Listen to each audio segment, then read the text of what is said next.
여러분 안녕하세요. 오늘은 많은 분들이 걱정하고 있는 2025년부터 바뀌는 현금 거래와 관련된 세무조사에 대해 이야기해 보겠습니다. 최근 인터넷에 퍼진 이야기들, 예를 들어 500만 원만 현금으로 뽑아도 세무조사에 걸린다거나 전국민 실시간 감시가 시작된다는 말들 정말 많이 퍼졌죠. 그런데 그건 가짜뉴스입니다. 실제로 세무조사가 강화된 것은 맞지만 일반 국민들에게 실시간 감시가 이루어지지 않는다는 점을 먼저 알려드리겠습니다. 이 이야기가 왜 나왔냐면 올해 3월부터 세무공무원에 대한 포상금 지급 기준이 새로 신설됐기 때문입니다. 부당세액 공제나 은닉 재산을 신고하며 추징된 세금의 10%를 포상금으로 준다고 하니까 이런 말들이 나왔죠. 하지만 중요한 건 세무조사는 고액 체납자나 부정행위에 대한 조사를 대상으로만 이루어지는 것이라는 점입니다. 그럼 현금 거래와 관련된 규정은 어떻게 바뀌었을까요? 현재 현금 입출금 기준은 바뀐 게 전혀 없습니다. 김영식 63세, 서울시는 최근 자영업을 시작한 후 자주 현금을 입출금합니다. 저도 작은 자영업을 하다 보니 현금을 자주 뽑는데 500만 원 이상을 뽑으면 세무조사에 걸릴까봐 걱정됩니다. 이런 걱정이 실존적인 문제처럼 느껴져요. 이선희 64세, 대전시는 자주 생활비를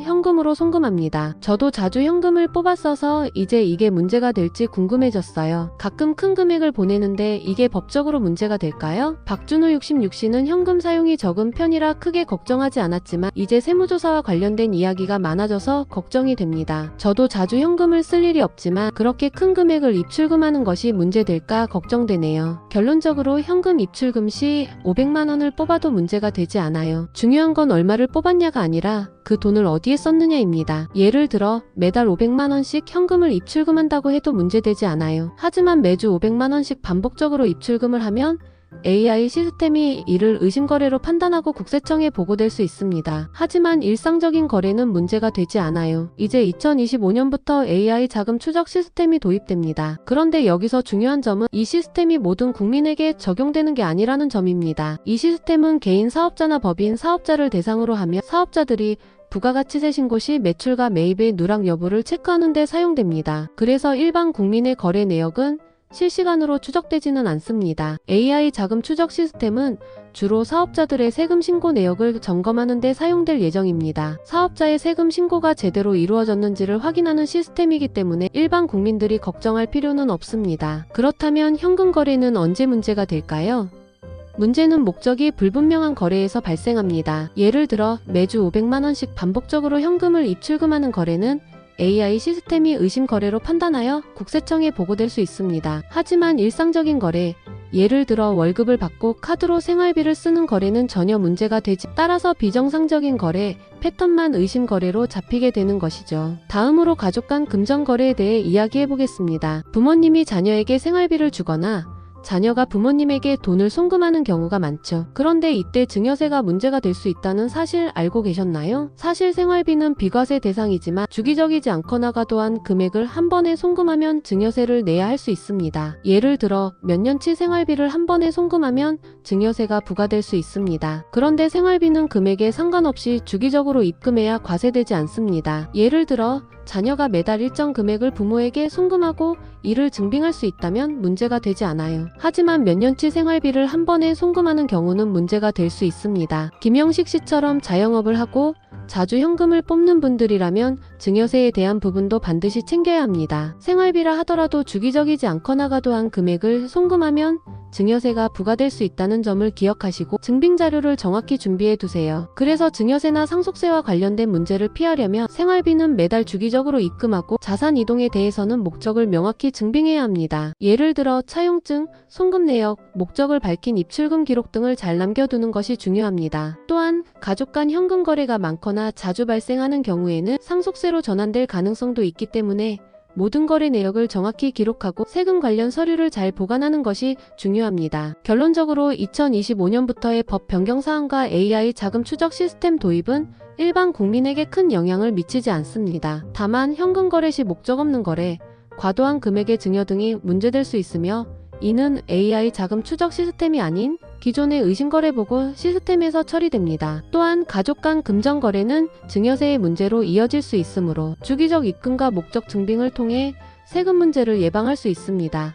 이번 영상에서 다룬 세무조사와 AI 자금 추적 시스템에 대한 이야기는 많은 분들이 걱정하고 있는 부분이었습니다. 요즘 500만원 현금 거래만 해도 세무조사에 걸린다는 소문이 돌고 있습니다. 그럼에도 불구하고 AI 자금 추적 시스템이 도입되면 전국민 계좌 내역을 실시간으로 정부가 추적할 수 있다는 주장도 많이 퍼졌죠. 하지만 결론부터 말씀드리면 이 모두 과장된 이야기입니다. 2025년부터 AI 시스템은 개인 사업자나 법인 사업자를 대상으로 하는 시스템으로 일반 국민의 거래 내역은 추적되지 않습니다. 물론 사업자가 부가가치세 신고를 할 때 누락된 매출과 매입을 확인하는 데 사용되지만 개인 거래나 일반 소비자들의 현금 입출금 내역은 국세청이 실시간으로 추적하지 않습니다. 따라서 일반 국민에게는 큰 영향을 미치지 않으므로 현금 거래가 500만 원을 넘는다고 해서 자동으로 세무조사를 받는 일은 없다는 점을 확실히 알고 있어야 합니다. 이선희 64세 대전시는 자주 생활비를 현금으로 송금합니다. 사실 저는 매달 생활비를 부모님께 송금하는데 그게 문제가 될까 걱정했어요. 예전에는 그렇게 현금을 자주 쓰고 뽑는 일이 많았거든요. 하지만 이처럼 일반적인 현금 송금은 문제가 되지 않습니다. AI 자금 추적 시스템은 정상적인 생활비 송금과 같은 거래를 추적하지 않으며 목적이 불분명한 거래나 반복적으로 큰 금액을 입출금하는 패턴에만 따라서 정상적인 생활비 송금이나 월급 입출금은 전혀 문제되지 않습니다. 세무조사에 대한 두 번째 중요한 점은 바로 500만 원 이상 현금 거래에 관한 이야기입니다. 김영식 63세 서울시는 자영업을 하며 현금을 자주 뽑습니다. 사업을 하다 보니 현금을 많이 쓰는데 500만 원을 뽑아도 문제가 되는 건 아닌지 걱정했어요. 사실 500만 원 현금 거래가 문제가 되지 않습니다. 현금 거래를 할 때 문제되는 부분은 얼마를 뽑았냐보다는 그 돈을 어디에 썼느냐가 중요하다는 점입니다. 예를 들어 500만 원을 매달 한두 번씩 입출금한다고 해도 문제되지 않습니다. 그러나 매주 500만 원씩 대여섯 번 반복적으로 거래하면 AI 시스템이 의심거래로 분류하고 국세청에 보고될 수 있습니다. 즉 일상적인 거래는 아무런 문제가 되지 않지만 반복적으로 큰 금액을 입출금하거나 목적이 불분명한 거래가 많으면 의심거래로 간주됩니다. 또한 은행에서 현금 거래를 할 때 중요한 점은 목적을 명확히 기재하는 것입니다. 예를 들어 현금 입출금 시 입출금 목적을 정확히 적요란에 작성해두면 추후 세무조사에서 거래의 정당성을 입증하는 데 도움이 됩니다. 박준호 66세 부산시처럼 자주 현금을 뽑는 분들이라면 정확한 입출금 목적을 기록해두는 것이 중요합니다. 또한 만약 현금 거래가 의심받을 수 있는 경우 차용증을 작성하고 거래 내역을 증빙할 수 있는 서류를 준비하는 것이 좋습니다. 목적이 명확한 거래는 문제가 되지 않으므로 목적을 기록하는 것이 중요한 포인트입니다. 마지막으로 가족 간 금전 거래와 관련된 세금 문제입니다. 부모님이 자녀에게 생활비를 주거나 자녀가 부모님에게 돈을 송금하는 경우가 그런데 이때 증여세가 문제가 될 수 있다는 사실을 알고 계셨나요? 사실 생활비는 비과세 대상이지만 주기적이지 않거나 과도한 금액을 한 번에 송금하면 증여세가 부과될 수 있습니다. 예를 들어 몇 년치 생활비를 한 번에 송금하면 이를 증여로 간주해 증여세가 부과될 수 있습니다. 하지만 생활비는 금액에 상관없이 매달 주기적으로 입금하면 과세되지 않습니다. 김영식 씨처럼 자영업을 하거나 현금 거래가 많은 분들은 가족 간 큰 금액을 송금하거나 증빙 없이 반복적인 현금 송금을 할 때 증여세 문제가 발생할 수 있습니다. 생활비 명목으로 주기적이고 적당한 금액을 송금하면 문제되지 않지만 갑작스럽고 비정상적인 금액을 송금하면 문제가 될 수 있습니다. 또한 상속세도 중요한 문제입니다.